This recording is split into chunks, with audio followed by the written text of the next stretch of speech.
से मीठा खाने का शौकीन था। ये टांगड़ी जो बनाते हैं गुड़ से बड़ी अच्छी होती है, यानी इसका जायका मुझे शुरू से बहुत अच्छा लगता है। मेरी साथ ही दुकान है, आते जाते ये गुजरते हैं दुकान के आगे से तो 20-25 रुपए के हम डेली खाते हैं। वाले साहब भी बड़े शौक से खाते हैं, घर भी ले जाते हैं।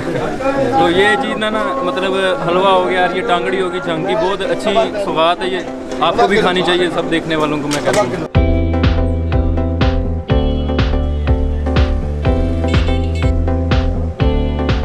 मेरा नाम फैसल नवाज़ है जी। ये मुझे 12-13 साल हो गया है ये जंग इसी बाज़ार में बेचते हुए।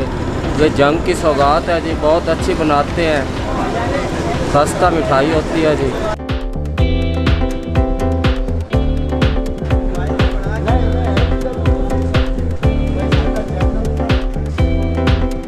पहले से इसका मैदा बनाते हैं, मैदे में घी डाल के इसे आटा बनाकर इसे फिर कटाई करके तलाई करते हैं तो खालिस गुड़ से ये तैयार होती है सर। में ख़ास बात ये एक तो खस्ता होती है, खाते हुए अच्छी लगती है, और ये ओरिजिनल चीज़ होती है। बचपन से क्योंकि छोटे होते ही शौक था ये चीज़ खाने का, तो ये आसानी से बाज़ार में मिल जाती है रेडियो वालों से। तो हम 10-20 रुपए की, 5 रुपए की भी लेते रहे, 2 रुपए की, अब तो बड़े हो गए 20 रुपए की लेना पड़ती है। यानी मज़ा आता है खा के, इसलिए लेते हैं।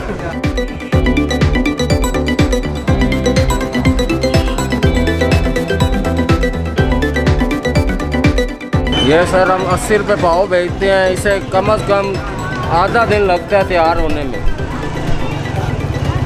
हम शाम को बनाते हैं, सुबह ये तैयार करके गुड़ का शीरा लगा के खालिस तभी बाज़ार निकलते हैं सुबह को।